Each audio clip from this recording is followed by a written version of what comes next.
দাদা ভালো আছেন তো? ভালো আছি। আসতে কোনো অসুবিধা হয়নি তো? না না না, কোনো অসুবিধা হয়নি। ওই তো আমার মেয়ে এসে গেছে। আঙ্কেল আপনার চা। চাটা কি তুমি বানিয়েছো? না আমি বানাইনি, আমাদের বাড়ির যে হেল্পার দিদি আছেন উনি বানিয়েছেন। আসলে ছেলের বাড়ি থেকে মেয়েকে দেখতে এলে গুণের লিস্ট ধরে ধরে চেক করে তো।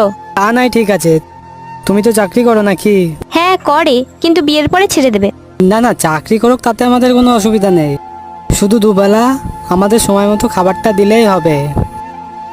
আপনি চান আপনার বৌমা চাকরিও করুক, আবার দুবেলা বাড়িতে খাবার রান্নাও করুক? নিশ্চয়। দেখুন আমার রান্না করতে কোনো অসুবিধা নেই, কিন্তু আপনার ছেলে যদি আমাকে হেল্প করে। তুমি কি আমার ছেলেকে কাজের লোক ভেবেছো নাকি? দেখুন সেই হিসেবে ধরলে আমিও তো কাজের লোক নই। আপনার মেয়ে এসব কি কথা বলছে? আপনার মেয়েকে কি আপনি এই শিক্ষা দিয়েছেন? আমার বাবা মা আমাকে পড়াশোনা শিখিয়েছে, আর আমি ভালো চাকরি করি, আর আমি এমন একজনকে লাইফ পার্টনার চাই। যে আমায় সবসময় সবকিছুতে হেল্প করবে।